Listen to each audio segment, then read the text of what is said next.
ತಮಿಳುನಾಡಿಗೆ ನೀರು ಹರಿಸುವಂತೆ ಸಿಡಬ್ಲ್ಯೂಎಂಎ ಆದೇಶ ಹೊರಡಿಸಿರುವ ಹಿನ್ನೆಲೆಯಲ್ಲಿ ತಮಿಳುನಾಡಿಗೆ ಕಾವೇರಿ ನದಿ ನೀರು ಬಿಡಲು ಇದೀಗ ಆಕ್ಷೇಪ ವ್ಯಕ್ತವಾಗ್ತಾ ಇದೆ. ಕರ್ನಾಟಕ ಬಂದ್ ಮಾಡೋದಕ್ಕೆ ಕನ್ನಡ ಪರ ಸಂಘಟನೆಗಳು ಕೂಡ ಸಜ್ಜಾಗ್ತಾ ಇವೆ. ಕರ್ನಾಟಕ ಬಂದ್ ದಿನಾಂಕ ಇವತ್ತೇ ಘೋಷಣೆ ಆಗೋ ಸಾಧ್ಯತೆ ಇದೆ. ತಮಿಳುನಾಡಿಗೆ ಕಾವೇರಿ ನದಿ ನೀರು ಬಿಡೋದಕ್ಕೆ ಇದೀಗ ಆಕ್ಷೇಪ ವ್ಯಕ್ತವಾಗ್ತಾ ಇದೆ. ಸಿಡಬ್ಲ್ಯೂಎಂಎ ಮುಂದೆ ಕಾವೇರಿ ನದಿ ನೀರಿನ ವಿಚಾರ ನಿನ್ನೆ ಹೋದಂತಹ ಸಂದರ್ಭದಲ್ಲಿ ಅಲ್ಲಿಯೂ ಕೂಡ ನ್ಯಾಯ ಸಿಕ್ಕಿಲ್ಲ ಕರ್ನಾಟಕಕ್ಕೆ. ಹಾಗಾಗಿ ಕರ್ನಾಟಕ ಬಂದ್ಗೆ ಕರೆ ಕೊಡುವಂತಹ ಒಂದು ನಿಟ್ಟಿನಲ್ಲಿ ವಾಟಾಳ್ ನೇತೃತ್ವದಲ್ಲಿ ಕನ್ನಡ ಪರ ಸಂಘಟನೆಗಳು ಬೆಳಗ್ಗೆ 11 ಗಂಟೆಗೆ ವುಡ್ಲ್ಯಾಂಡ್ಸ್ ಹೋಟೆಲ್ನಲ್ಲಿ ಸಭೆಯನ್ನು ಕರೆದಿವೆ. ಯಾವುದೇ ಕಾರಣಕ್ಕೂ ತಮಿಳುನಾಡಿಗೆ ನೀರನ್ನು ಬಿಡಬಾರದು, ಯಾವುದೇ ಕಾರಣಕ್ಕೂ ತಮಿಳುನಾಡಿಗೆ ನೀರನ್ನು ಬಿಡಬಾರದು, ತಮಿಳುನಾಡಿಗೆ ನೀರು ಬಿಡಿ ಅಂತ ಸಿಡಬ್ಲ್ಯೂಎಂಎ ಆದೇಶ ಹೊರಡಿಸಿದೆ. ಸಿಡಬ್ಲ್ಯೂಆರ್ಸಿ ಆದೇಶವನ್ನೇ ಎತ್ತಿ ಹಿಡಿದಿದೆ. ಆದರೆ ಯಾವುದೇ ಕಾರಣಕ್ಕೂ ತಮಿಳುನಾಡಿಗೆ ನೀರನ್ನು ಕೊಡಬಾರದು. ನೀರಿದ್ರೆ ನಾವೇನು ಬೇಡ ಅಂತಿರಲ್ಲ, ಆದರೆ ನೀರೇ ಇಲ್ದಿರುವಂಥ ಸಂದರ್ಭದಲ್ಲಿ ಕೂಡ ನೀರು ಬಿಡಿ ಅಂತಂದರೆ ಇದು ಸಿಡಬ್ಲ್ಯೂಎಂಎ ರಾಜ್ಯಕ್ಕೆ ಮಾಡ್ತಾ ಇರುವಂಥ ಅನ್ಯಾಯ ಅಲ್ವೇ ಅನ್ನುವಂಥ ಆಕ್ರೋಶ ಕನ್ನಡ ಪರ ಸಂಘಟನೆಗಳಿಂದ ಕೂಡ ವ್ಯಕ್ತವಾಗ್ತಾ ಇದೆ.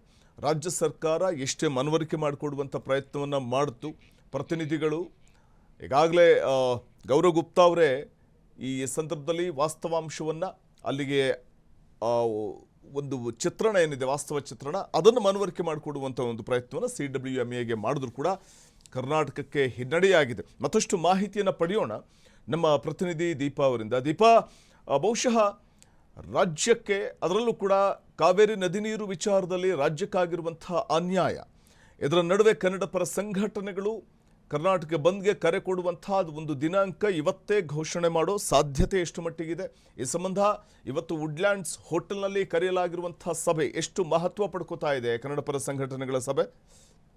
ಎಷ್ಟಂತೂ ಈ ಕಾವೇರಿ ನೀರು ಹಂಚಿಕೆ ವಿಚಾರ ಮತ್ತೆ ರಾಜ್ಯ ರಾಜಕಾರಣ ಮತ್ತೆ ಈ ಕನ್ನಡ ಪರ ಸಂಘಟನೆಗಳಲ್ಲಿ ಭಾರಿ ಚರ್ಚೆಗೆ ಕಾರಣ ಆಗಿದೆ ಅಂತಾನೆ ಹೇಳ್ಬೋದು. ಯಾಕಂದ್ರೆ ತಮಿಳುನಾಡಿಗೆ ಕಾವೇರಿ ನೀರು ಹರಿಸುವಂತೆ ಸಿಡಬ್ಲ್ಯೂಎಂಎ ನೀಡಿರುವಂತಹ ಆದೇಶಕ್ಕೆ ರಾಜ್ಯಾದ್ಯಂತ ತೀವ್ರ ಆಕ್ಷೇಪ ವ್ಯಕ್ತ ಆಗ್ತಾ ಇದೆ. ಇದ್ರ ಜೊತೆಗೆ ಇದ್ರ ವಿರುದ್ಧವಾಗಿ ಕನ್ನಡ ಪರ ಸಂಘಟನೆಗಳು ಇಂದು ಮಹತ್ವದ ಸಭೆಯನ್ನ ನಡೆಸಿವೆ ಅಂತಾನೆ ಹೇಳ್ಬೋದು. ಯಾಕಂದ್ರೆ ಬೆಂಗಳೂರಿನ ಈ ವುಡ್ಲ್ಯಾಂಡ್ಸ್ ಹೋಟೆಲ್ ಅಲ್ಲಿ ಬೆಳಗ್ಗೆ 11:30ಕ್ಕೆ ವಾಟಾಳ್ ನಾಗರಾಜ್ ನೇತೃತ್ವದಲ್ಲಿ ಈ ಸಭೆ ನಡೆಯಲಿದ್ದು, ಇದರಲ್ಲಿ ಈ ಸಭೆಯಲ್ಲಿ ರೈತ ಸಂಘಟನೆಗಳಾಗಿರ್ಬೋದು, ಮುಖಂಡರುಗಳಾಗಿರ್ಬೋದು ಹಾಗೂ 35ಕ್ಕೂ ಹೆಚ್ಚು ಕನ್ನಡ ಪರ ಸಂಘಟನೆಗಳ ನಾಯಕರು ಇಲ್ಲಿ ಭಾಗವಹಿಸಲಿದ್ದಾರೆ ಅಂತಾನೆ ಹೇಳ್ಬೋದು. ಇನ್ನು ಈ ಸಭೆಯಲ್ಲಿ ಪ್ರಮುಖವಾಗಿ ಸಿಡಬ್ಲ್ಯೂಎಂಎ ಆದೇಶವನ್ನ ಖಂಡಿಸುವುದು ಮತ್ತೆ ಯಾವುದೇ ಕಾರಣಕ್ಕೂ ತಮಿಳುನಾಡಿಗೆ ನೀರನ್ನ ಹರಿಸಬಾರದು ಎಂಬ ನಿಲುವನ್ನ ಸರ್ಕಾರದ ಮುಂದೆ ಬಲವಾಗಿ ಮಂಡಿಸುವಂತಹ ಚರ್ಚೆ ಸಾಧ್ಯತೆ ಕೂಡ ಇರುವಂತದ್ದು. ಇದ್ರ ಜೊತೆಗೆ ರಾಜ್ಯ ಸರ್ಕಾರದ ಮೇಲೆ ಒತ್ತಡ ಹೆಚ್ಚಿಸುವಂತಹ ಉದ್ದೇಶದಿಂದ ಕರ್ನಾಟಕ ಬಂದ್ ನಡೆಸುವಂತಹ ಬಗ್ಗೆಯೂ ಕೂಡ ನಿರ್ಧಾರ ತೆಗೆದುಕೊಳ್ಳೋ ಸಾಧ್ಯತೆ ಇದೆ.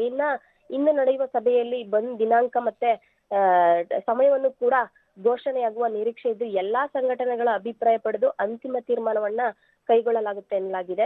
ಸಭೆಯಲ್ಲಿ ಕರವೇ ಶಿವರಾಮೇಗೌಡ ಆಗಿರ್ಬೋದು, ಪ್ರವೀಣ್ ಶೆಟ್ಟಿ ಆಗಿರ್ಬೋದು, ಸಾರಾ ಗೋವಿಂದ ಆಗಿರ್ಬೋದು ಸೇರಿದಂತೆ ಹಲವು ಪ್ರಮುಖ ನಾಯಕರು ಕೂಡ ಭಾಗವಹಿಸಲಿದ್ದಾರೆ. ಮುಂದಿನ ಈ ಹೋರಾಟದ ರೂಪುರೇಷೆ ಸಿದ್ಧವಾಗುವ ಸಾಧ್ಯತೆ ಕೂಡ ಇದೆ. ಜೊತೆಗೆ ರೈತ ಸಂಘಟನೆಗಳು ಕೂಡ ಸಭೆಯಲ್ಲಿ ಪಾಲ್ಗೊಳ್ಳುತ್ತಿರೋದ್ರಿಂದ ಹೋರಾಟಕ್ಕೆ ಮತ್ತಷ್ಟು ಬಲ ಸಿಗುವ ಸಾಧ್ಯತೆ ಕೂಡ ಇರುವಂತದ್ದು. ಕನ್ನಡ ಪರ ಸಂಘಟನೆಗಳ ವಾದ ಏನಂದ್ರೆ, ರಾಜ್ಯದ ಹಲವು ಜಲಾಶಯಗಳಲ್ಲಿ ನೀರಿನ ಸಂಗ್ರಹ ಸಮರ್ಪಕವಾಗಿಲ್ಲ, ಆದ್ರೆ ರೈತರಿಗೆ ಕುಡಿಯೋ ನೀರೇ ಇಲ್ಲ, ಹಾಗೆ ಕೃಷಿಗಾಗಿರ್ಬೋದು ಈ ರಾಜ್ಯದ ಅಗತ್ಯಗಳಿಗೆ ಆದ್ಯತೆ ನೀಡಬೇಕಾಗಿದೆ. ಇಂತಹ ಸಂದರ್ಭದಲ್ಲಿ ತಮಿಳುನಾಡಿಗೆ ನೀರು ಬಿಡೋದು ಕರ್ನಾಟಕದ ಹಿತಕ್ಕೆ ವಿರುದ್ಧ ಅಂತ ಇವರು ಅಭಿಪ್ರಾಯವನ್ನ ವ್ಯಕ್ತಪಡಿಸ್ತಾ ಇದ್ದಾರೆ. ಇನ್ನೊಂದೆಡೆ ಸಿಡಬ್ಲ್ಯೂಆರ್ಸಿ ಶಿಫಾರನ್ನ ಎತ್ತು ಹಿಡಿದಿರುವಂತಹ ಈ ಸಿಡಬ್ಲ್ಯೂಎಂಎ ನೀರು ಬಿಡುಗಡೆಗೆ ಆದೇಶ ನೀಡಿರುವಂತದ್ದು ರಾಜ್ಯದಲ್ಲಿ ಮತ್ತೆ ಈ ರಾಜಕೀಯ ಅಥವಾ ಈ ಸಾಮಾಜಿಕ ಚರ್ಚೆಗೆ ಕಾರಣವಾಗಿರುವಂತದ್ದು. ಇದೇ ಕಾರಣಕ್ಕೆ ಇಂದು ನಡೆಯುವಂತಹ ಸಭೆ ಸಾಕಷ್ಟು ಮಹತ್ವನ ಪಡೆದುಕೊಂಡಿದೆ ಅಂತಾನೆ ಹೇಳ್ಬೋದು. ಈ ಸಭೆಯಲ್ಲಿ ಕೇವಲ ಬಂದ್ ಮಾತ್ರ ಅಲ್ಲ, ರಾಜ್ಯಾದ್ಯಂತ ಪ್ರತಿಭಟನೆ ಮತ್ತೆ ಜಿಲ್ಲಾ ಮಟ್ಟದ ಹೋರಾಟ, ಕೇಂದ್ರ ಸರ್ಕಾರಕ್ಕೆ ಮನವಿ, ಕಾವೇರಿ ವಿಚಾರದಲ್ಲಿ ರಾಜ್ಯದ ನಿಲುವು ಬಲಪಡಿಸುವಂತಹ ಬಗ್ಗೆ ಕೂಡ ಚರ್ಚೆ ಆಗುವಂತಹ ಸಾಧ್ಯತೆ ಇದೆ. ಇಂದಿನ ಈ ಸಭೆಯ ಬಳಿಕ ವಾಟಾಳ್ ನಾಗರಾಜ್ ಸೇರಿ ಹಲವು ಸಂಘಟನೆಗಳ ನಾಯಕರು ಸುದ್ದಿಗೋಷ್ಠಿ ನಡೆಸುವಂತಹ ಸಾಧ್ಯತೆ ಇದ್ದು, ಆಗ ಕರ್ನಾಟಕ ಬಂದ್ ದಿನಾಂಕ ಮತ್ತೆ ಈ ಹೋರಾಟದ ರೂಪುರೇಷೆ ಆಗಿ ಮುಂದಿನ ಕಾರ್ಯಕ್ರಮಗಳ ಬಗ್ಗೆ ಅಧಿಕೃತ ಮಾಹಿತಿ ಕೂಡ ಹೊರಬೀಳಲಿದೆ ಅಂತಾನೆ ಹೇಳ್ಬೋದು. ಒಟ್ಟಿನಲ್ಲಿ ಸಿಡಬ್ಲ್ಯೂಎಂಎ ಆದೇಶದ ವಿರುದ್ಧ ಕನ್ನಡ ಪರ ಹಾಗೆ ಈ ರೈತ ಸಂಘಟನೆಗಳು ಒಂದೇ ವೇದಿಕೆಯಲ್ಲಿ ಸೇರ್ತಾ ಇದ್ದು, ಕರ್ನಾಟಕದ ಬಂದ್ ಘೋಷಣೆಯಾಗುತ್ತೆ ಎಂಬುದರ ಬಗ್ಗೆ ರಾಜ್ಯದ ಜನರ ಚಿತ್ತ ನೆಟ್ಟಿರುವಂತದ್ದು. ಇನ್ನು ನಡೆಯುವಂತಹ ಈ ಸಭೆಯ ತೀರ್ಮಾನ ಮುಂದಿನ ಹೋರಾಟದ ದಿಕ್ಕನ್ನ ನಿರ್ಧರಿಸಲಿದೆ ಅಂತಾನೆ ಹೇಳ್ಬೋದು. ವಸಂತ್, ಧನ್ಯವಾದ ದೀಪಾ ತಮ್ಮ ಮಾಹಿತಿಗಾಗಿ.